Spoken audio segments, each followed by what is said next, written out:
In a few minutes, we're going to share our vision for the future. And with all the scrutiny and public debate, some of you might be wondering why we're doing this right now. The answer is that I believe that we're put on this earth to create. I believe that technology can make our lives better, and I believe that the future won't be built on its own. It will be built by those who are willing to stand up and say, this is the future we want, and I'm going to keep pushing and giving everything I've got to make this happen. Now, I know that some people will say that this isn't a time to focus on the future. And I want to acknowledge that there are important issues to work on in the present. There always will be. So for many people, I'm just not sure there ever will be a good time to focus on the future. But I also know that there are a lot of you who feel the same way that I do. We live for what we're building, and while we make mistakes, we keep learning and building and moving forward. So for all of you who share these values, I dedicate today to you. In my mind, you're the heroes in our society who push the world forward. And as long as I'm running this company, I will do my best to celebrate this spirit and absolutely go for it.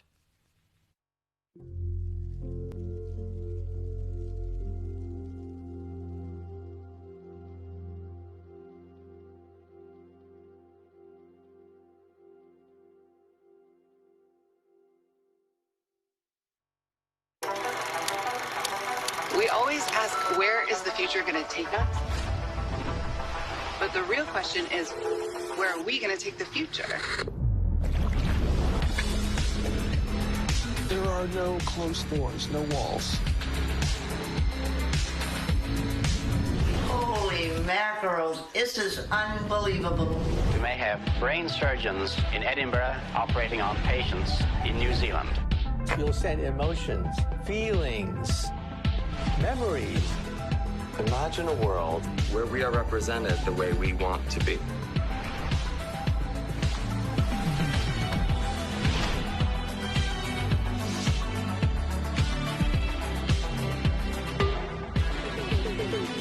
You know, in the future, it just feels like long distance won't be so distant.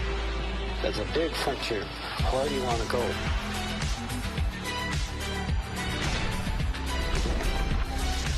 And we're just getting started. Appreciate the past, utilize the present, but don't be afraid to create the future.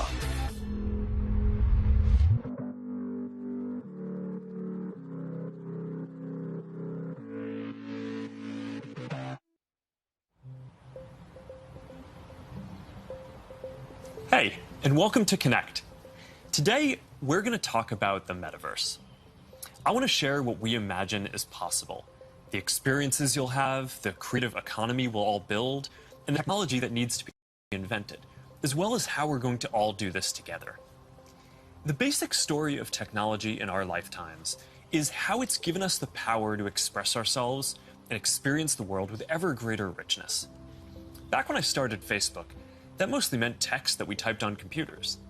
Then we all got phones with cameras, and the internet became much more visual. And recently, as connections got faster, video has become the main way that we experience content.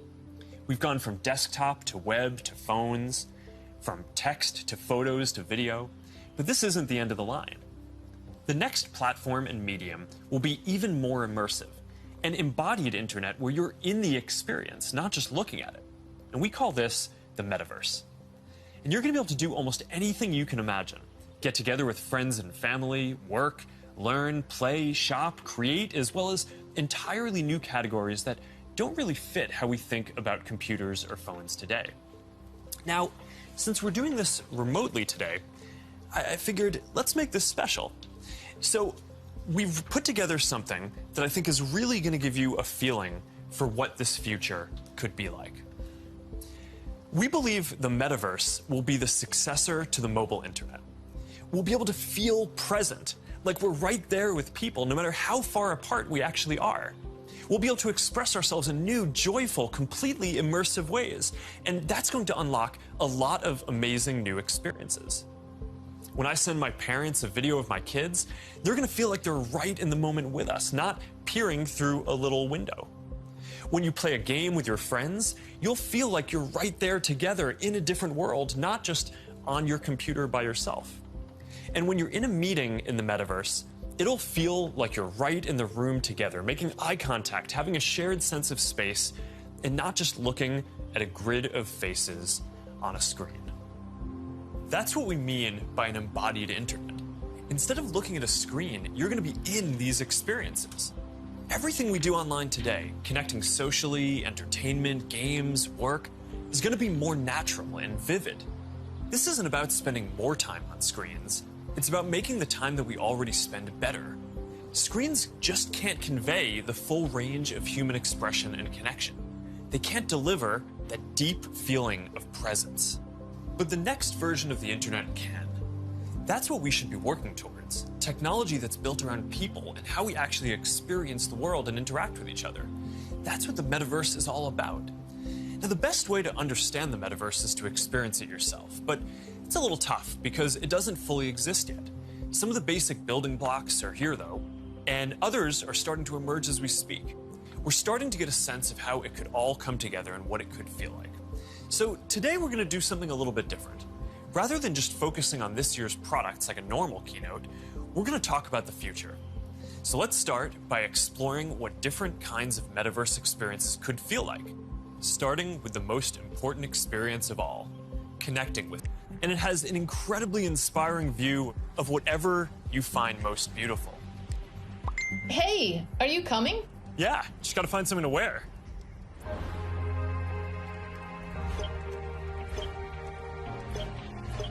All right, perfect. Oh, hey, Mark. Hey, what's going on? Hi. Mark. What's up, Mark? Whoa, we're floating in space? Who made this place? It's awesome. Right? It's from a crater I met in LA. This place is amazing. Boz, is that you? Of course it's me. You know I had to be the robot, man. I thought I was supposed to be the robot. Whoa. I knew you were bluffing. Hey, wait. Where is Naomi? Let's call her. Naomi. Hey, should we deal you in? Hey. Sorry, I'm running late, but you've got to see what we're checking out. There's an artist going around Soho hiding AR pieces for people to find. 3D street art? That's cool. Send that link over so we can all look at it. This is stunning. Dude, that is something. That's awesome. Wow. I love the movement. Wait, it's disappearing. This is amazing. Hold on. I'll tip the artist and they'll extend it. Wow.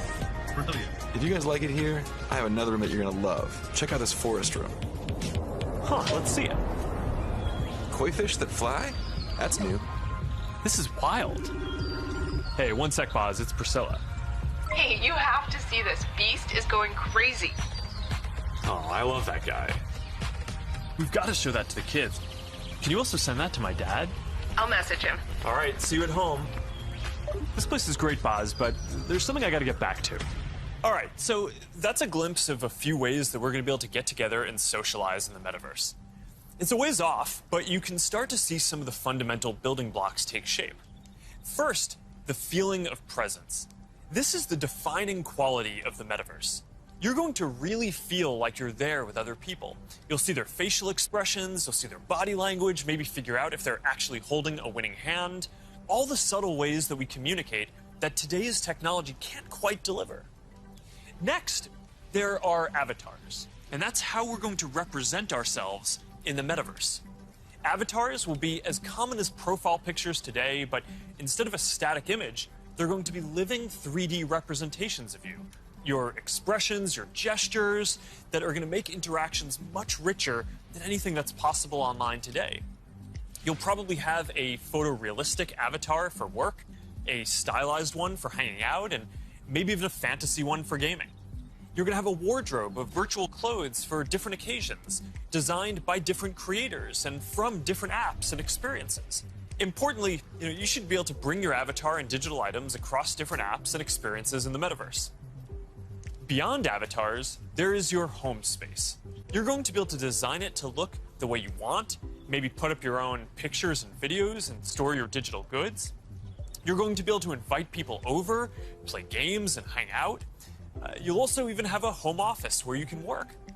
Your home is your personal space from which you can teleport to anywhere you want. Now, speaking of teleporting, there are going to be all kinds of different spaces that people make. Rooms like the ones that we just saw, but also games and whole worlds that you can teleport in and out of whenever you want. Teleporting around the metaverse is going to be like clicking a link on the internet. It's an open standard. In order to unlock the potential of the metaverse, there needs to be interoperability. And that goes beyond just taking your avatar and digital items across different apps and experiences, which we are already building an API to support. You want to know that when you buy something or create something, that your items will be useful in a lot of contexts, and you're not going to be locked into one world or platform. You want to know that you own your items, not a platform. Now, this is going to require not just technical work, like some of the important projects that are going on around crypto and NFTs in the community now. It's also going to take ecosystem building, norm setting, and new forms of governance, and this is something that we're really going to focus on. Privacy and safety need to be built into the metaverse from day one. You'll get to decide when you want to be with other people, when you want to block someone from appearing in your space, or when you want to take a break and teleport to a private bubble to be alone. You're going to be able to bring things from the physical world into the metaverse. Almost any type of media that can be represented digitally, photos, videos, art, music, movies, books, games, you name it. And lots of things that are physical today, like screens, will just be able to be holograms in the future. You won't need a physical TV, it'll just be a $1 hologram from some high school kid halfway across the world. And you'll be able to take your items and project them into the physical world as holograms in augmented reality too. You're going to be able to move across these different experiences on all kinds of different devices, sometimes using virtual reality so you're fully immersed, sometimes using augmented reality glasses so you can be present in the physical world as well, and sometimes on a computer or phone so you can quickly jump into the metaverse from existing platforms. There are going to be new ways of interacting with devices that are much more natural. Instead of typing or tapping, you're going to be able to gesture with your hands, say a few words, or even just make things happen by thinking about them. Your devices won't be the focal point of your attention anymore. Instead of getting in the way, they're going to give you a sense of presence in the new experiences that you're having and the people who you're with. Now, these are some of the basic concepts for the metaverse. And while this may sound like science fiction, we're starting to see a lot of these technologies coming together. In the next 5 or 10 years, a lot of this is going to be mainstream. And a lot of us will be creating and inhabiting worlds that are just as detailed and convincing as this one on a daily basis. So even though it's still a long way off, we're starting to work on some of these foundational concepts today. Horizon is the social platform that we're building for people to create and interact in the metaverse. One part of this is Horizon Home, which is our early vision for a home space in the metaverse. Horizon Home is the first thing that you'll see when you put on your Quest headset. Today, there are already a bunch of options to choose from, and in the future, anyone will be able to create one. We've just called it Home until now because it's been missing something very important: people. Soon, we're going to be introducing a social version of Home, where you can invite your friends to join you as avatars. You'll be able to hang out, watch videos together, and jump into apps together. Then there is Horizon Worlds, which is where you can build worlds and jump into them with people. Horizon is designed to make it possible for everyone to create, and we're already seeing people build some really interesting experiences, from creating new games together to throwing surprise parties in VR that family and friends around the world can join. We started rolling out Horizon Worlds in beta last year, and we're adding more people and more worlds every day. And we also just launched Horizon Workrooms earlier this year for collaboration. Beyond Horizon, we're also making it easier to communicate with your friends across different layers of reality. This year, we're bringing messenger calls to virtual reality. You're going to be able to invite your friends to a messenger call, and soon you'll be able to explore somewhere together or join a game. Now, these are the kinds of tools that need to get built so that you can jump into the metaverse with your friends from anywhere. And they're going to unlock some pretty amazing experiences.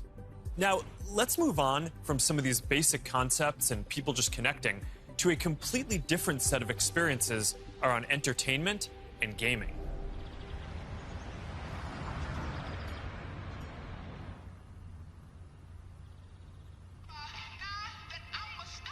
Imagine your best friend is at a concert somewhere across the world. What if you could be there with her? I'm packing all my sneakers. I never had a club. Yo. You're here. Tell it like it is. Tell us love how you live. When you're doing what you're doing, just tell the truth. Just tell it. Just tell it. Just tell it. Just tell it.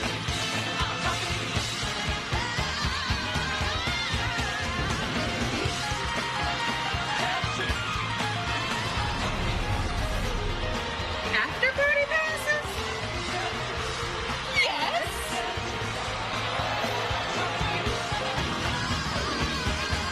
I want you to tell it like it is. Love how you live. When you're doing what you do, just tell the truth.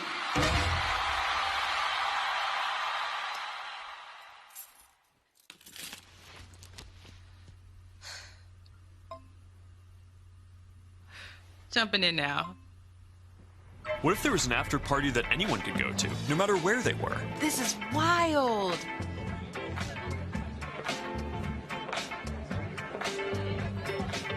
Hey, check this out. Charity auction happening. Oh, there's swag. And when you go to the after party, you could connect with other fans, hear new versions of your favorite songs, and check out the merch that just dropped. Ooh, I like that one. Well, now you've got to get it. You can start to see how the metaverse is going to enable richer experiences by letting us add new layers to the world that we can interact with. Creators and artists are going to be able to connect with their audiences in new ways and really bring them into these shared experiences. Now, there's a lot that needs to get built to create experiences like this, but we're working on some of these pieces right now with Spark AR. First, we're building tools that creators can use to place digital objects into the physical world and let people interact with them. And rather than just simple visual effects, new creator capabilities will support 3D objects that can respond and react realistically, including a realistic sense of depth and occlusion. In the next year, we're also adding the ability for creators to connect different physical locations into cohesive augmented reality storytelling experiences, like guided tours or scavenger hunts. We're also building a Horizon marketplace, where creators can sell and share 3D digital items. And our hope is that this will enable a lot more commerce and help grow the overall metaverse economy. Because at the end of the day, it is really the creators and developers who are going to build the metaverse and make this real. And to make sure that there's an ecosystem that can sustain hundreds of thousands of people working on this, which is what we're going to need to bring this to life, then it's critical that creators and developers can make a good living doing this work. Now, if you ask people today what they thought the metaverse was, a lot of people would probably say it was a Spider-Man movie. But the people who actually follow the space would say it's about gaming. And that's because gaming provides many of the most immersive experiences, and it is the biggest entertainment industry by far. Gaming in the metaverse is going to span from immersive experiences in fantasy worlds to bringing simple games into our everyday lives through holograms. Maybe you'll play old games in new ways. So, Barcelona, huh? Well, it's not New York, but I like it. New York misses you. What's that? I said, let me put my game face on so I can beat you. Okay. Check. I gotta try another game face next time. Maybe you'll go head-to-head with players from around the world. It's like a shop. Some call it skill. Keep talking. Or maybe you'll do things that aren't even possible in gaming today.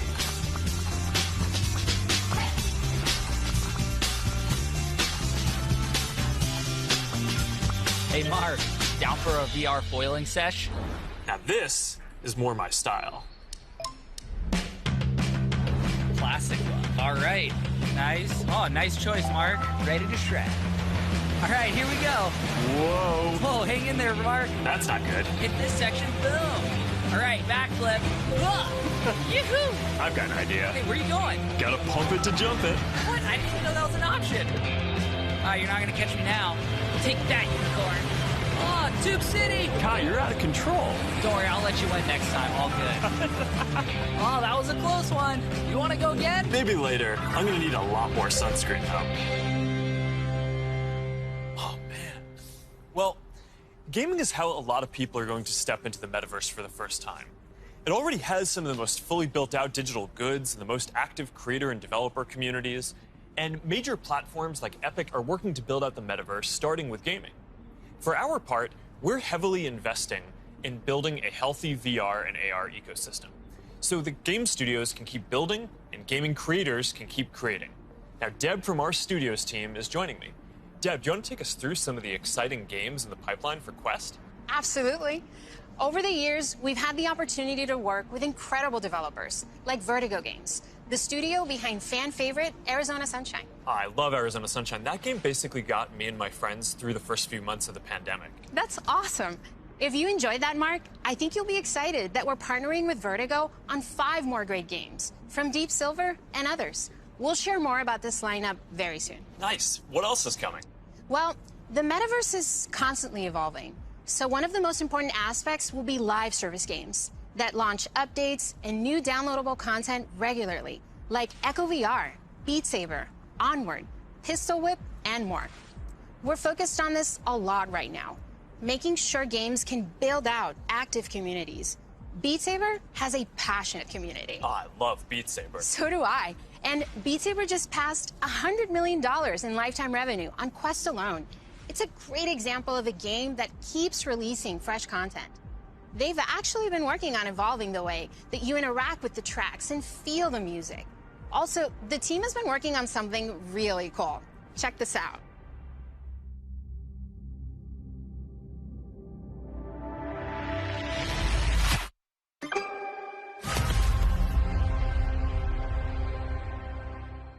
I can't wait to play this.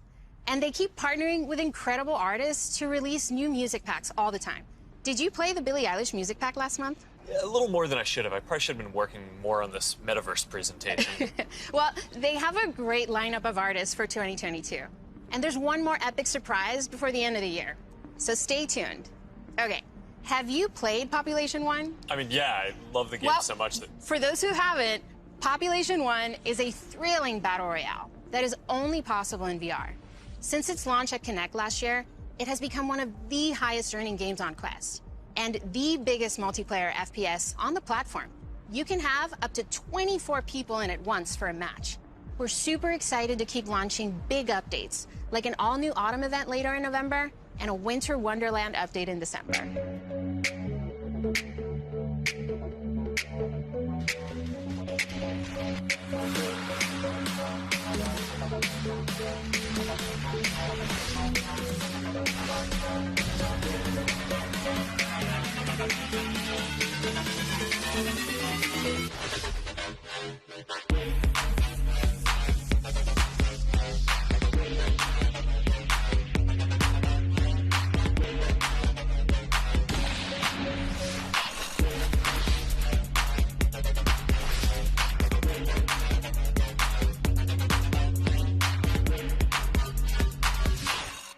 Okay, here's something I know our community has been waiting for. Lay it on us. All right, this is a title from the Warp Frog team.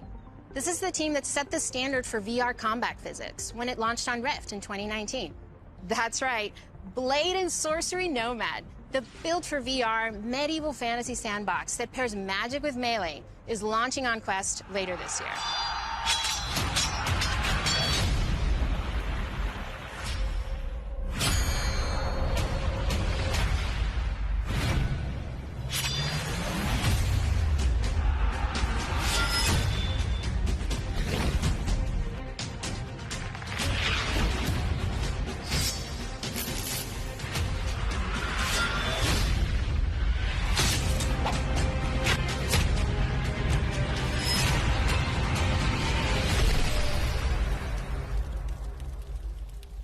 For more gaming updates, Look out for the 2022 Oculus Gaming Showcase. It's going to be loaded with news you won't want to miss.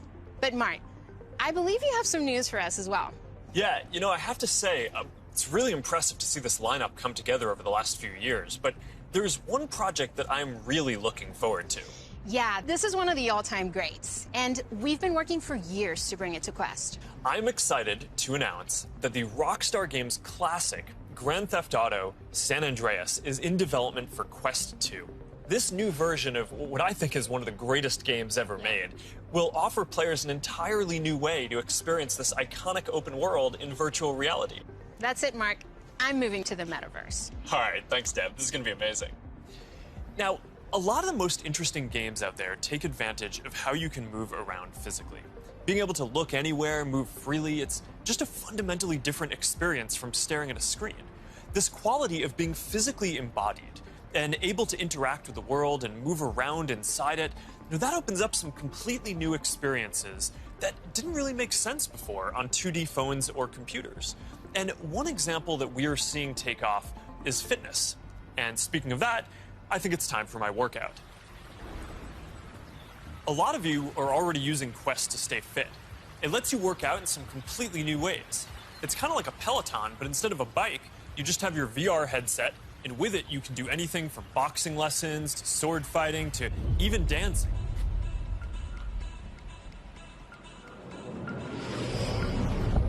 You'll be able to work out in new worlds, even against an AI.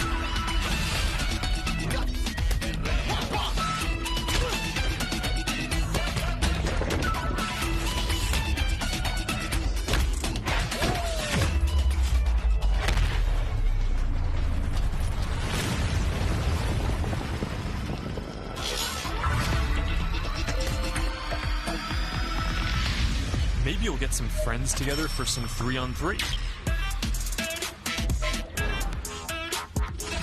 Maybe play pickup with people on the other side of the world.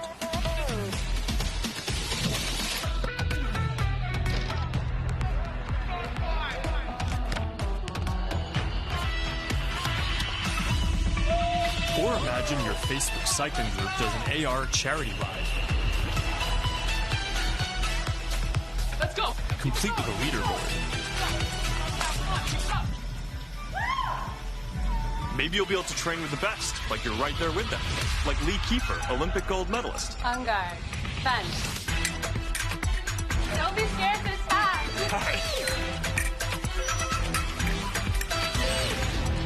You seem like a natural. Whoa. All right, that's a little too realistic. See you later, Lee. That was fun. Good job, Mark. And that's what fitness will be like in the metaverse. Now, I think we're going to see a lot more unique experiences emerging around fitness that take advantage of the full immersion in interactive training.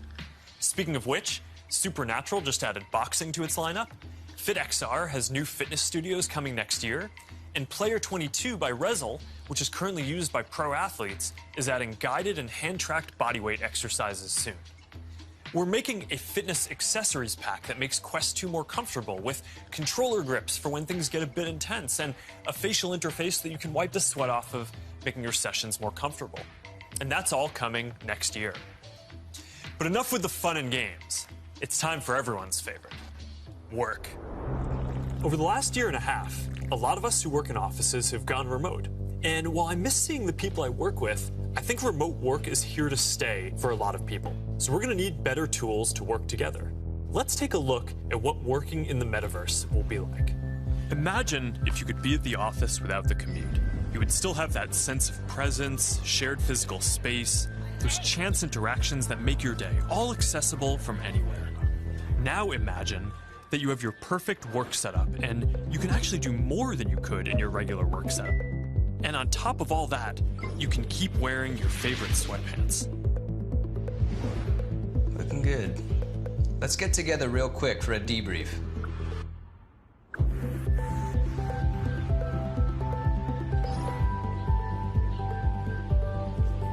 I'm free now. Let's jump in. Hi. Hey. So what do we think?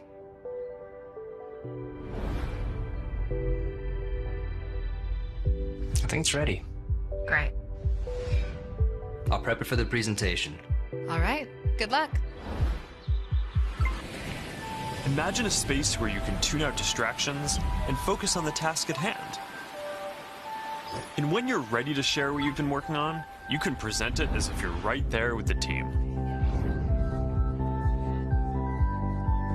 Wait, where's Mark? I think he's in the middle of something. You can already see some of these elements in Horizon Workrooms, which we launched a couple of months ago. Later this year, we plan to introduce room customization, so you can put your own logos and posters in your workrooms. We're also introducing a new office space in Horizon Home, for when you want your perfect workspace to do some focused work or just cross a few things off your to-do list. We're also announcing 2D progressive web apps for the Quest Store, and as a new developer frameworks, they're easier to build. So you can drop in and check on a work project while you're in VR using services like Dropbox, Slack, or stay connected with Facebook and Instagram. This starts bringing more of your 2D internet services into the metaverse.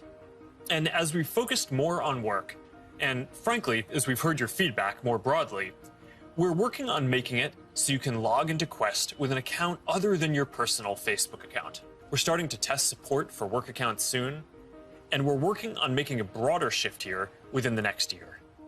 I know this is a big deal for a lot of people.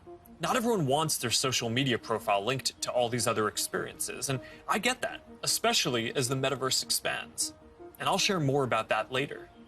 But I'm genuinely optimistic about work in the metaverse. We know from the last couple of years that a lot of people can effectively work from anywhere. But hybrid is going to be a lot more complex, when some people are together and others are still remote. So giving everyone the tools to be present, no matter where they are, whether as a hologram sitting next to you in a physical meeting or in a discussion taking place in the metaverse, that's going to be a game changer. I think this could be very positive for our society and economy. Giving people access to jobs in more places, no matter where they live, will be a big deal for spreading opportunity to more people. Dropping our daily commutes will mean less time stuck in traffic and more time doing things that matter. And it'll be good for the environment. Actually, if you travel for work and working in the metaverse means that you just take one less flight each year, that's probably better than almost anything else that you can do for the environment. I think working in the metaverse is going to feel like a huge step forward. And these dynamics, like the ability to teleport places with people and interact around shared projects in virtual space, they're going to be valuable in a lot of other categories of experiences too. So now Marnie, our Chief Business Officer, is going to take us through some of them. Thanks, Mark. We'll see you in a minute. What if you could learn about anything in the world just by bringing it closer to you? By actually seeing the forum get built right in front of you.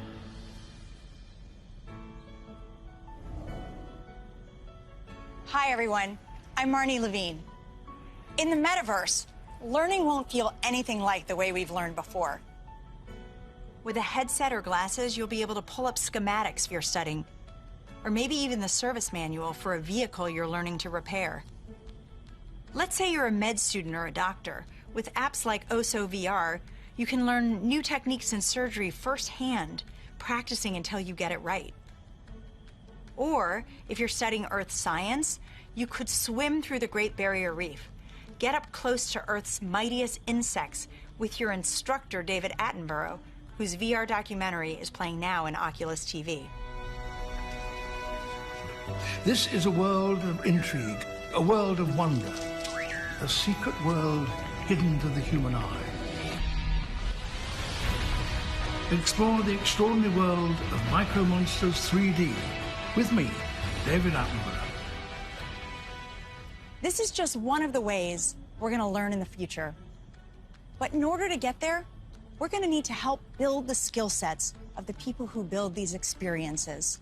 So we're setting aside $150 million to train the next generation of creators to build immersive learning content and increase access to devices.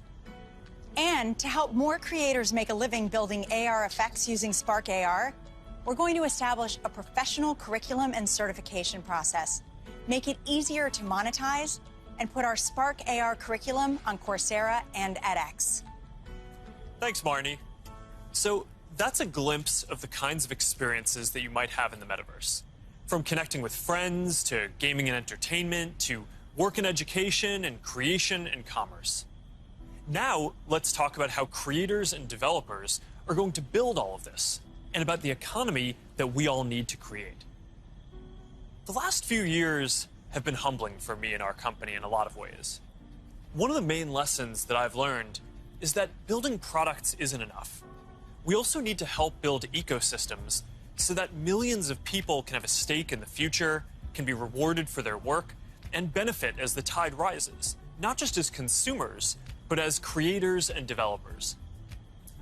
But this period has also been humbling because as big of a company as we are, we've also learned what it is like to build for other platforms. And living under their rules has profoundly shaped my views on the tech industry.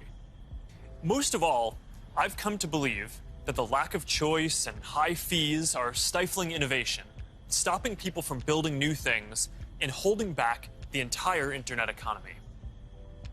We've tried to take a different approach. We want to serve as many people as possible, which means working to make our services cost less, not more. Our mobile apps are free. Our ads business model is an auction which guarantees every business the most competitive price possible. We offer our creator and commerce tools either at cost or with modest fees to enable as much creation and commerce as possible. And it's worked. Billions of people love our products. We have hundreds of millions of businesses on our platform, and we have a rapidly growing ecosystem and a thriving business. That's the approach that we want to take to help build the metaverse too. We plan to continue to either subsidize our devices or sell them at cost to make them available to more people. We'll continue supporting sideloading and linking to PCs so consumers and developers have choice rather than forcing them to use the Quest store to find apps or reach customers. And we'll aim to offer developer and creator services with low fees in as many cases as possible so we can maximize the overall creator economy, while recognizing that to keep investing in this future, we'll need to keep some fees higher for some period to make sure that we don't lose too much money on this program overall. After all, while a growing number of developers are already profitable, we expect to invest many billions of dollars for years to come before the metaverse reaches scale.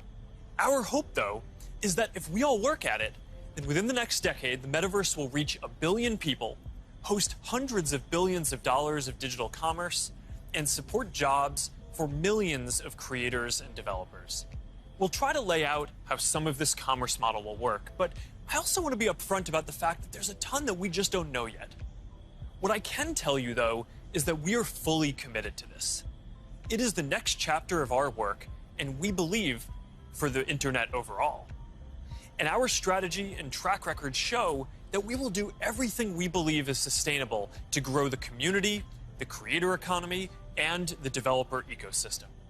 And to tell us more about all of that, here's Vishal, our head of metaverse products. Thanks, Mark. As you said, our approach is to serve as many people, creators, and businesses as we can by keeping fees as low as possible and offering choice. As a company, we have been investing in commerce and creators for many years. But let me take a moment and explain how this will all come to life in the metaverse. For people, the metaverse will offer more choice than we've ever seen before. And most importantly, there will be a real sense of continuity where the things you buy are always available to you. Today, much of what you buy on the internet is inside a single app, website, or game. You might buy a custom skin for your gaming avatar, but you can't take it with you when you move to a new space. In the physical world, that would be the equivalent of buying your favorite sports team's jersey and never be able to wear it outside the stadium. In the future, you will be able to buy digital clothes for your avatar and then wear them into the metaverse more broadly. For creators, our goal is to provide a way for as many creators as possible to build a business in the metaverse. One thing we've learned from today's digital platforms is that we can't artificially limit innovation. We need to enable as many different types of creators as possible to unlock the best ideas. There will be many different kinds of creators in the metaverse. Creators who make digital objects, creators who offer services and experiences, and those who build entire worlds like game creators do today. We also want creators to have the biggest possible audiences. If a creator designs a signature effect to surround avatars, their fans should be able to buy it and then visit different spaces to show it off to their friends. Frankly, if a creator builds any experience, all of their fans should be able to enjoy it. Businesses will be creators too, building out digital spaces or even digital worlds. They'll sell both physical and digital goods, as well as experiences and services. And they'll be able to use ads to ensure the right customers find what they've created.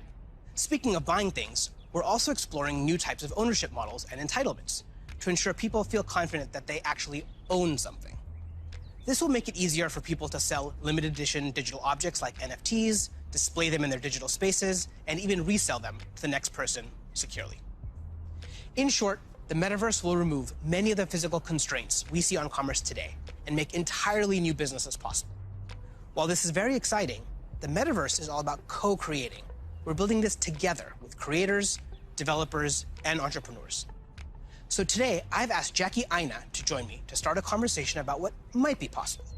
Jackie is a beauty creator who launched her own lifestyle brand on Instagram called Forever Mood, where she sells candles with scents like cuffing season and partners with major brands on makeup drops. So let's meet Jackie in her space. Here we are in this digital space, totally inspired by you and all the things that you love.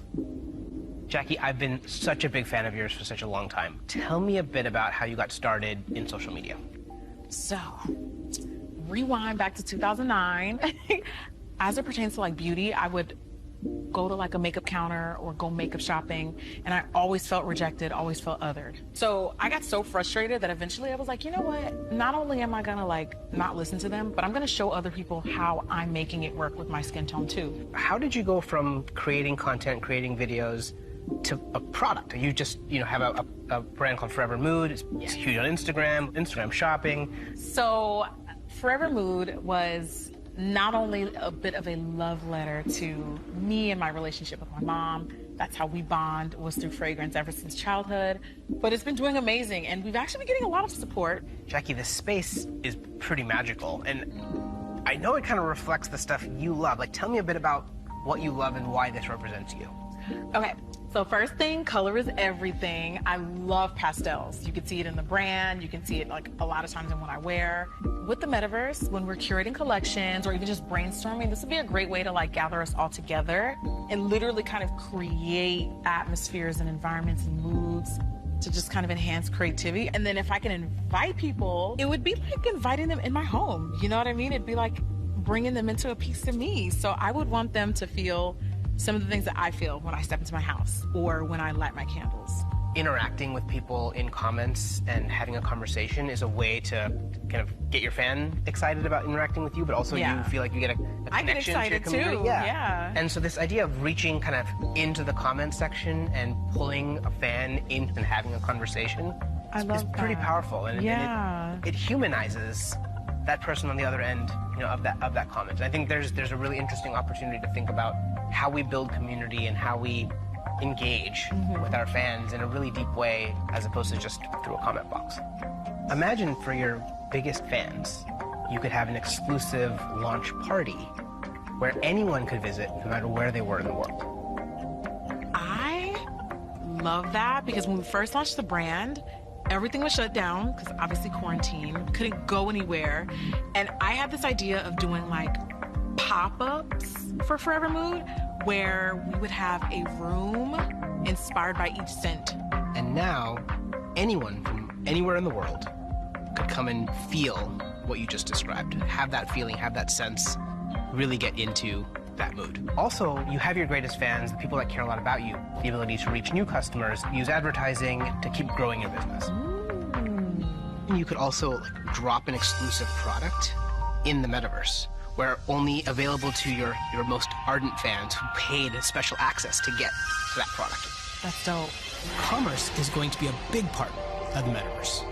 You'll be able to sell both digital and physical products. The butterfly effect transports us someplace magical.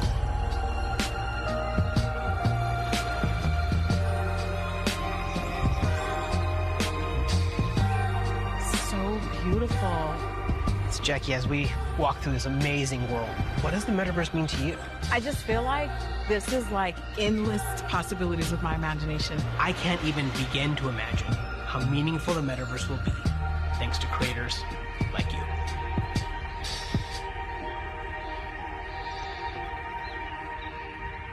There's a lot here to be excited about.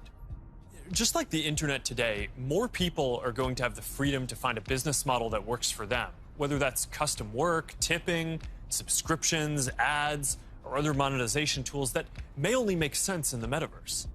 Now think about how many people make a living on the internet today, and how many of those jobs just didn't even exist a few years ago. I expect that the metaverse is going to open up lots of opportunities for people in the exact same way. Now, we have confidence in this general direction, and we're investing significantly in building for this future, but the reality is that no one knows exactly which models are going to work and make this sustainable. So we're going to approach this with humility and openness, and we're going to work with anyone whose efforts will help bring the metaverse to life. So now Boz is going to join us to talk about what people are already building for the metaverse and what kinds of tools we can create to help out. Hey Boz, I'm still kind of jealous of your robot avatar. Yeah, man, you gotta have the robot when you're working your dance moves, right? I mean, of course. Look, Mark, we've been working on Facebook Reality Labs for a long time, but we always kept the same vision, which is that we want to build tools that help people feel connected anytime, anywhere. And that vision is what drives us today, to help people get together in virtual spaces. We've come a long way since the early days of VR, thanks to the developers and the creators who see the potential to entertain and to educate. But of course, we still have a lot farther to go. So to keep the pace of innovation moving faster and empower more use cases, we do have a few exciting announcements. Today, we're introducing the Presence platform, which is a broad range of machine perception and AI capabilities that empower developers to build mixed reality experiences on Quest 2. Now, you want to tell us more about the Presence platform? Yeah, we've said before that realistic presence is the key to feeling connected in the metaverse. And the Presence platform's capabilities are what's going to deliver on that promise. Things like environmental understanding, content placement and persistence, voice interaction, standardized hand interactions. In fact, let's start with hands. I mean, the human hand is an engineering marvel. And bringing hands into VR was no easy feat. It required a lot of collaboration against product, design, research, but we continue to improve that product, finding new ways to navigate with gestures and interact with VR. So today, we're introducing the Interaction SDK, a library of modular components that will make it easy to add hand interactions to your apps. That's pretty exciting. Yeah, we really think that this is going to help people accelerate the build time for new and existing titles that allow people to use their hands more naturally in more virtual experiences. Now, in addition to hands, there's another exciting interaction space for VR. That's your voice. The Voice SDK lets developers integrate voice input into their games and apps so they can create new gameplay and navigation. So soon, you'll be able to jump into a FitXR workout and shake up your routine just by saying, "Surprise me." Oh, yeah, I've tried this one before. This one's really tough. Yeah, me too. It is. Since we launched the Pass-Through API, we've already seen breakthrough experiments from developers that blend the virtual and the real world. Soon, with our next SDK release, developers will be able to ship their mixed reality apps on the Oculus Store and an App Lab. Now, of course, access to Pass-Through by itself is not enough. To achieve that rich mixed reality experience, apps also need to be aware of things in the room and, blend the virtual objects with the physical environment around them so they can coexist in the same space. So developers want to be able to place, persistent world-locked content like animated holograms or your Instagram feed in your real space. And tools like spatial anchors and scene understanding capabilities will help make these mixed reality experiences feel seamless. Now, I'd gladly nerd out with you on the technical details of this with you. I know. But I think it's better to show you. Load the world beyond. This is Oppie. Oppie, come on, Oppie. Who is a good persistent state virtual object layered on an interactive pass-through environment? Oh, you are. Yes, you are. Oppie, sit. Pets in the metaverse, man. Just as stubborn as they are in the physical world. You know, Boz, I always really wanted a forest in my living room. Did you? Not really. I'm looking forward to how developers are going to be able to build a new generation of mixed reality experiences on Quest 2. And it also gives us a glimpse of the kind of worlds that people are going to be able to build. Now let's talk about augmented reality. With Spark, we've really focused on those use cases that allow people to both stay engaged with the world around them, but also stay connected to the people that they're not around.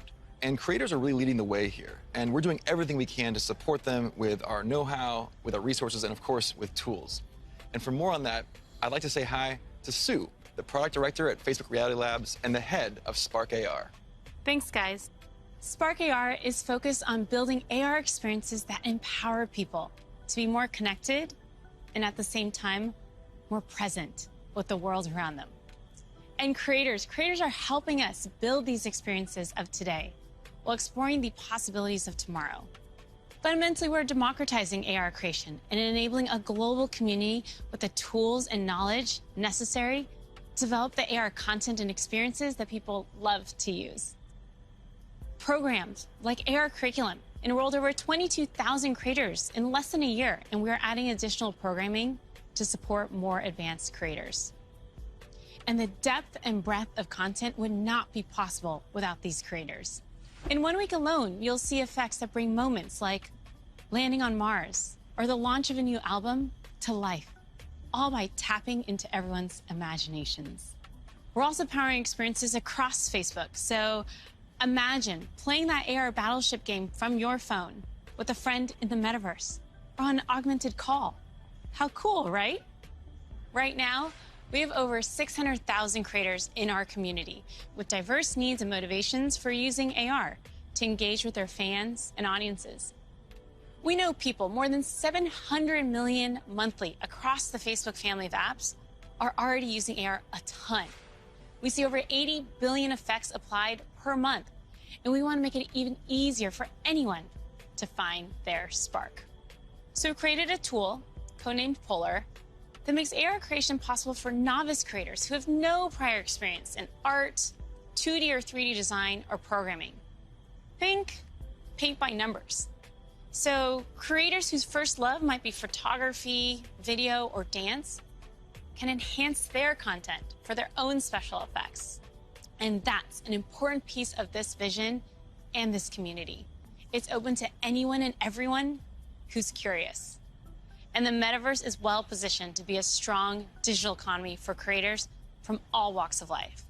This is primitive to a functioning metaverse. And we want to make sure creators are ready to share their creativity and capitalize on this emerging opportunity from day one. Thanks, Sue. So that's some of the software platform that needs to get built to deliver the metaverse. But there are other important considerations here too. Hey, Nick. Hey, Mark. Hope I'm not interrupting. You got a sec? Have you got Oppie with you? I think Oppie's still in the virtual forest, but I always have time for you. What's going on? Look, I just love the presentation so far. It's such visionary stuff. But as you mentioned early on, with all big technological advances, there are inevitably going to be all sorts of challenges and uncertainties. And I know you've talked about this a bit already, but people want to know how we're going to do all this in a responsible way, and especially that we play our part in helping to keep people safe and protect their privacy online. Yeah, that's right. This is incredibly important. The way I look at it is that in the past, the speed that new technologies emerged sometimes left policymakers and regulators playing catch-up. So on the one hand, companies get accused of charging ahead too quickly, and on the other, tech people feel that progress can't afford to wait for the slower pace of regulation. And I really think that it doesn't have to be the case this time round, because we have years until the metaverse we envision is fully realized. So this is the start of the journey, not the end. Like I said earlier, interoperability, open standards, privacy, and safety need to be built into the metaverse from day one. And with all the novel technologies that are being developed, everyone who's building for the metaverse should be focused on building responsibly from the beginning. This is one of the lessons that I've internalized from the last 5 years. It's that you really want to emphasize these principles from the start. So at Connect last year, Boz outlined our responsible innovation principles, and the first one was never surprise people. Right, and that means being transparent about how things work, what data is collected, and how that data is used over time. It also means giving people easy-to-use safety controls, as well as age guidance and parental controls for when youngsters are using these products.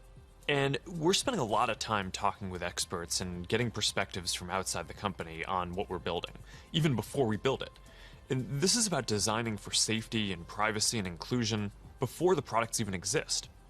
And one example is what we're doing with Project Aria, our research device that helps inform the AR glasses that we're building. We're also funding external research on this.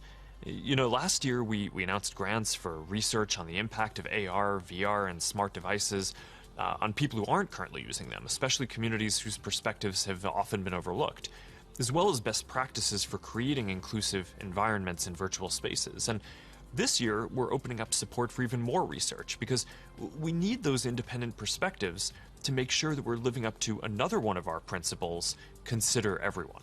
And that point is so important because this is a collaborative exercise. And in particular, we need to make sure the human rights and civil rights communities are involved. So these technologies are built in a way that's inclusive and empowering. One of the advantages of starting right now is that we can collaborate with people at the very early stages of development, like what we're doing through the new fund that you announced a few weeks ago.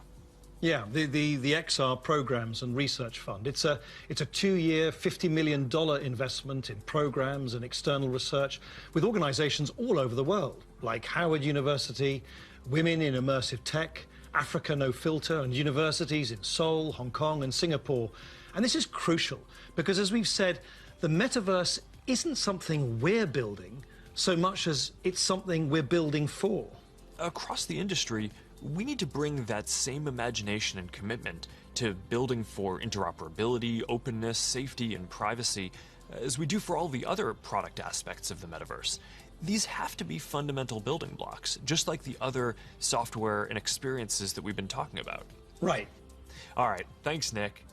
So, one thing that we haven't talked about much yet is the future of hardware that will help bring the metaverse to life.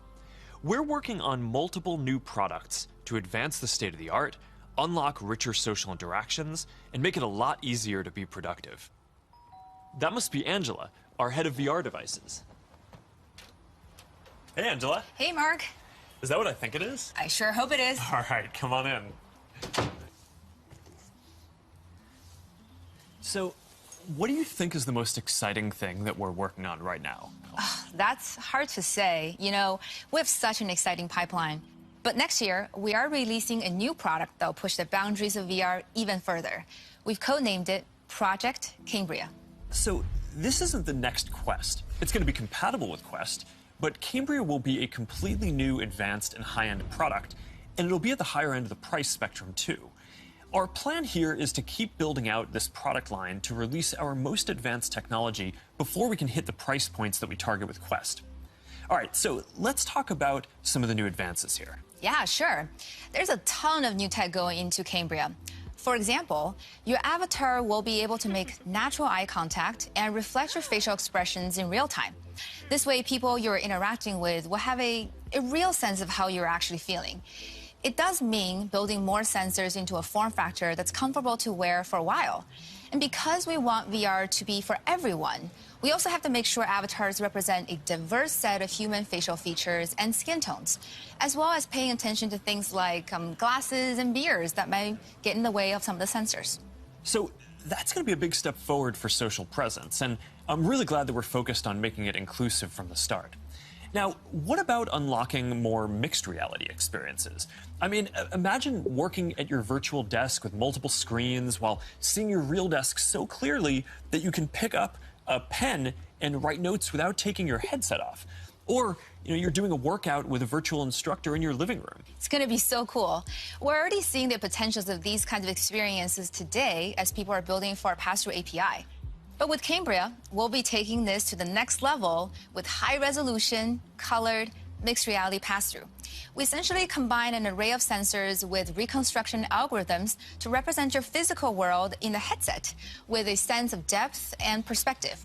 Now, we're still a ways away from exactly matching what our eyes see in the physical world, but we're pretty encouraged by how far we've been able to advance the pass-through experience so far. Definitely, but we also need to push the visuals to the next level. So let's talk about the progress that we're making on optics. Yeah, we're pushing the limits of display technology and form factor with something called pancake optics. They essentially work by folding light several times over to achieve a slimmer profile than current lenses.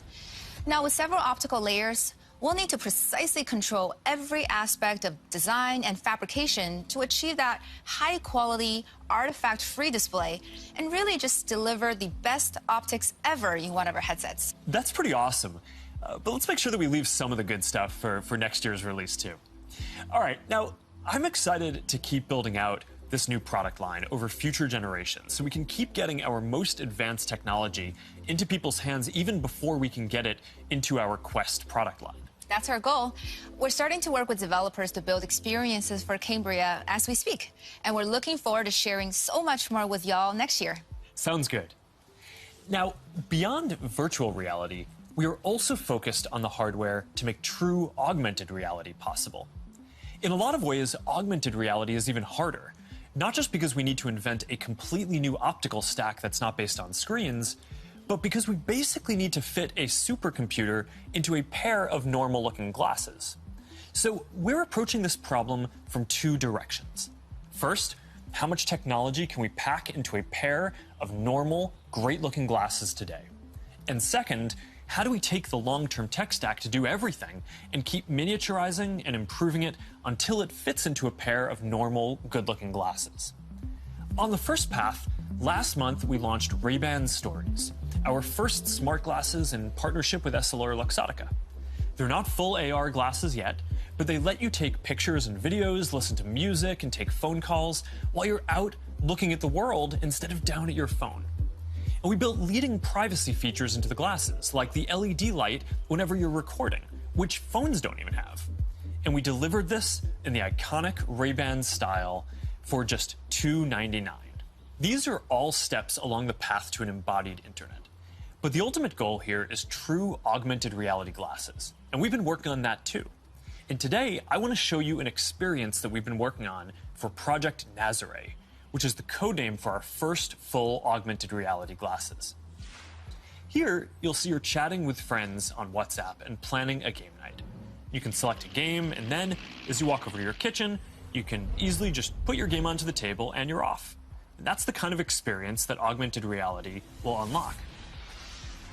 There's a lot of technical work to get this form factor and experience right. We have to fit hologram displays, projectors, batteries, radios, custom silicon chips, cameras, speakers, sensors to map the world around you, and more into glasses that are about 5 millimeters thick. So we still have a ways to go with Nazare, but we are making good progress. I'm excited about our future roadmap, but even that's still early in a journey that's going to go on for decades. Immersive all-day experiences will require a lot of novel technologies.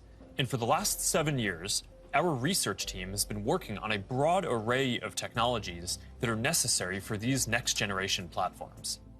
Michael Abrash leads this team, and he's going to join me to talk about some of the future technology that we're developing. Hey, Michael, do you want to take everyone through our roadmap? Sure. That covers a lot of ground, though.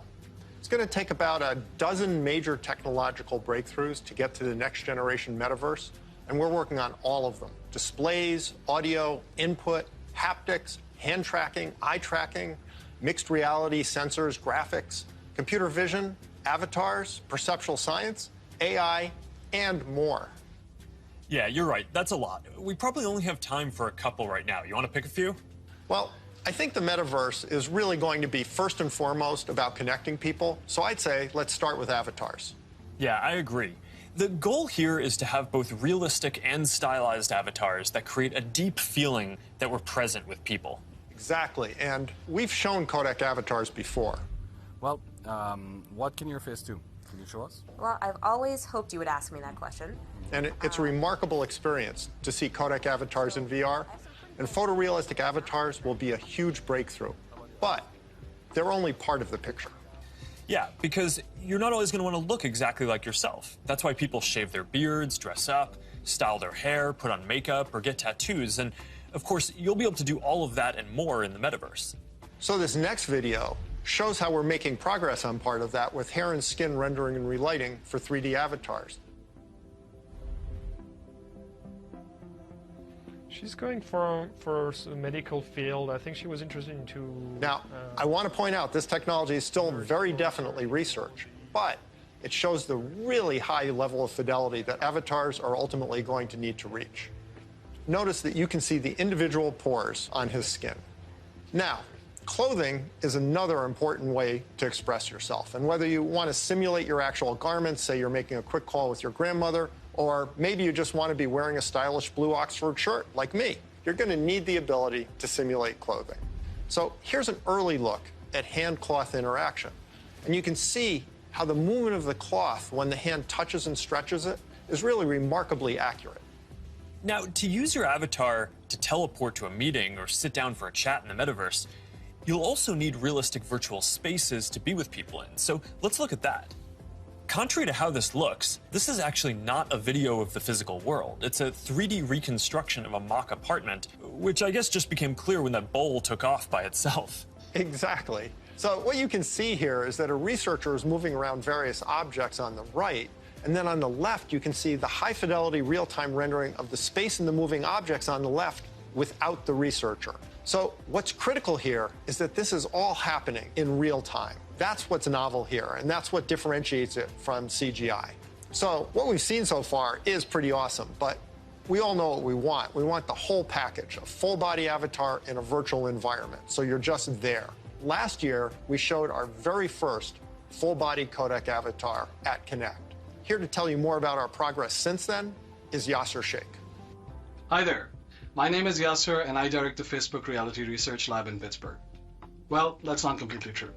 What you're seeing is actually a rendering of my pre-recorded codec avatar. Over the past couple of years, we've made quite a bit of progress with codec avatars. My avatar can now look left, look right, look up, look down, make facial expressions. Here, you can see Elaine is in VR on the right.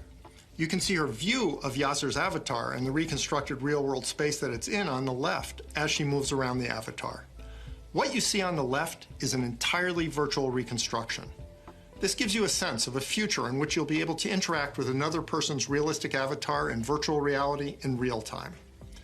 Now, preventing others from using your avatar will be critical. That's why, even though this is early-stage research, we're already thinking about how we could secure your avatar, whether by tying it to an authenticated account or by verifying identity in some other way. All right, so we've talked about what we're going to be able to see, but of course we also want to be able to actually do things in the metaverse. And while seeing your hands in VR and manipulating virtual objects is a big step forward towards that, then we're going to need an even easier and more intuitive way to interact with virtual content when you're on the go wearing AR glasses. And we believe that neural interfaces are going to be an important part of how we interact with AR glasses. And more specifically, EMG input from the muscles on your wrist combined with contextualized AI. It turns out that we all have unused neuromotor pathways, and with simple and perhaps even imperceptible gestures, sensors will one day be able to translate those neuromotor signals into digital commands that enable you to control your devices. It's pretty wild. So let's take a look at what EMG input is going to be able to do and where we are with it today. This video shows some of the ways that we think that wrist-based neural interfaces can provide an important input tool for AR glasses. So at first, that input is going to just be around enabling basic gestures, click, scroll, select. But as the technology evolves, EMG input could potentially unlock full-speed typing, and it could give you subtle, personalized controls that you can use in any situation. This is genuinely unprecedented technology. So let's look at an early prototype that shows how it could be used in AR. This experimental UI shows for the first time how EMG input could one day allow you to send a message in AR with your hand resting comfortably at your side without ever having to look at a screen. Notice how the researcher used an overt and highly visible click gesture to send the first message. We've made a lot of progress over the last year, and we're now able to do the same thing with the smallest of movements of the hand. EMG enables this by picking up subtle neuromotor commands with remarkable precision. So basically what you're saying is that you're going to be able to send a text message just by thinking about moving your fingers. That's going to be pretty amazing. But I guess it's just one part of the equation, because the other is AI that understands your context and can give you a simple set of choices based on that context. So let's take a look at an AI interaction model that we've built using Project Aria, our initiative to accelerate research into AR glasses and live maps that we talked about last year. Remember the mock apartment we saw earlier? Well, we've indexed every single object in it, including not only location, but also the texture, geometry, and function of each one. We fed all that information into the Project Aria glasses Ming-Fei is wearing in this next demo. And the reason is to simulate how AR glasses will ultimately be able to access data from a 3D map that will help them identify the real-world objects in the space around you and better understand your context so they can help you. What's happening here is that the glasses are calculating where Ming-Fei is in the room, locating and identifying all the nearby objects based on the index mentioned earlier, and figuring out which of those objects Ming-Fei is interested in by observing her eye movements. That contextual information, in turn, enables the system to offer proactive assistance to Ming-Fei in a variety of ways. Here, the system knows that she may want to turn on the TV, so when she clicks while looking at it, the system turns it on. Ultimately, her AR glasses will tell her what her available actions are at any time. Hey assistant, where's my favorite mug? We're also working on a voice interface that will let you locate any object. Here, the system is displaying the current location of the mug. In the future, it might tell her where it is using speech or text, or it might highlight the location in her glasses. Really, it's an early look at the sort of intuitive, low-friction interface that AI plus EMG input will enable in the future. This is how we'll all be interacting one day. Thanks, Michael. That was awesome.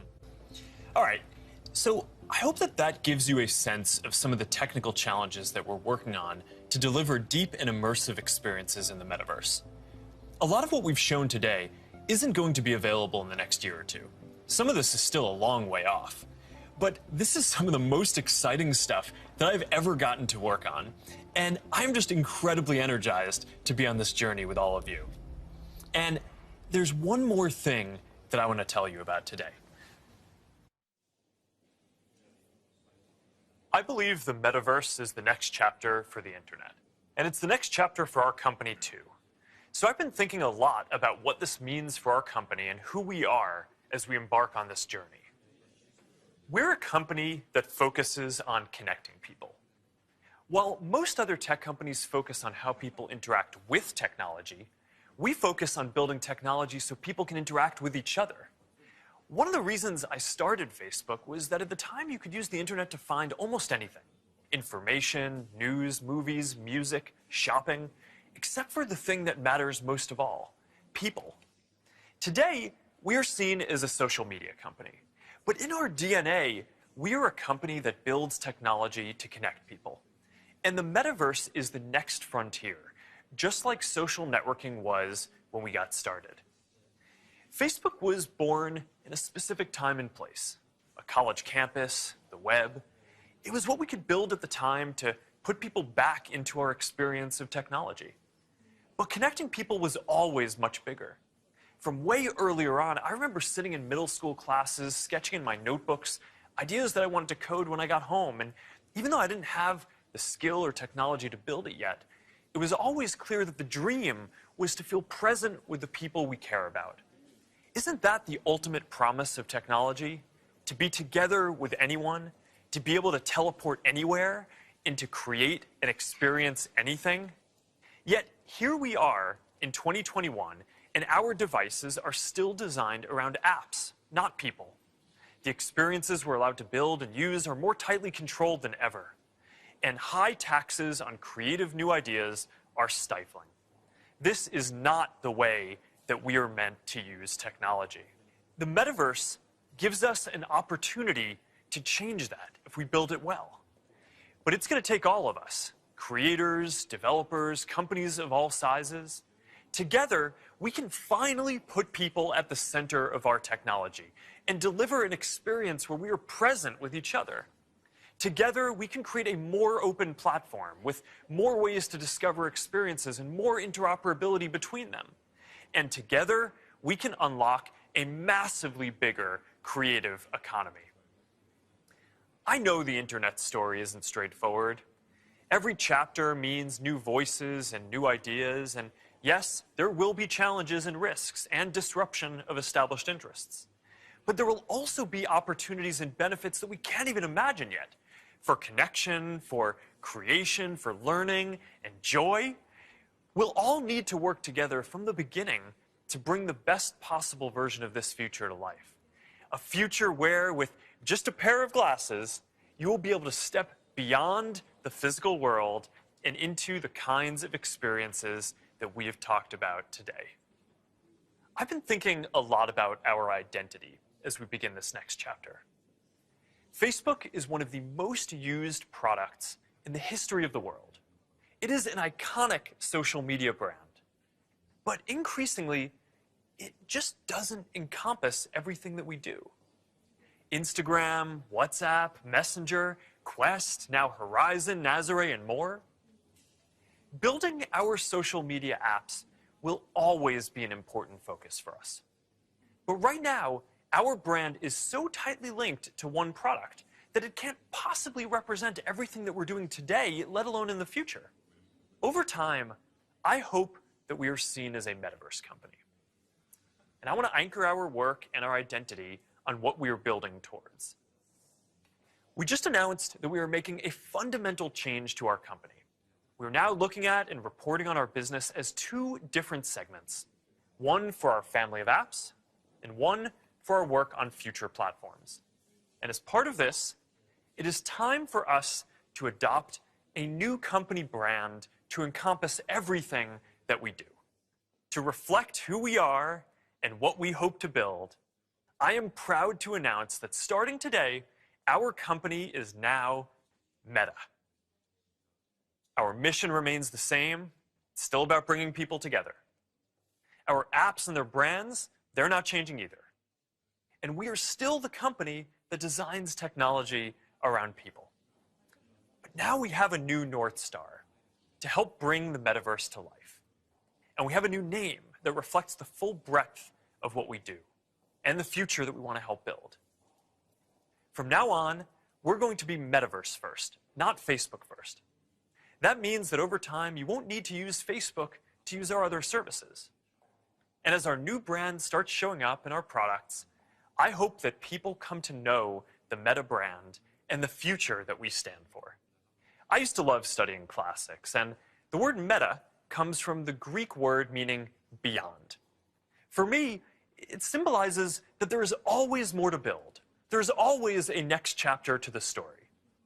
And for us, that's a story that started in a dorm room and grew beyond anything we could imagine, into a family of apps that people use to find one another, to find their voice, to start businesses and communities and movements that have changed the world. I'm proud of what we've built so far and excited about what comes next as we move beyond what's possible today, beyond the constraints of screens, beyond the limits of distance and physics, and towards a future where everyone can be present with each other, create new opportunities, and experience new things. It's a future that is beyond any one company, that will be made by all of us. We've built things that have brought people together in new ways. We've learned a lot from struggling with social issues and living under closed platforms. And now it is time to take everything that we have learned and help build the next chapter. I am dedicating our energy to this more than any other company in the world. And if this is the future that you want to see, then I hope that you will join us. Because the future is going to be beyond anything we can imagine.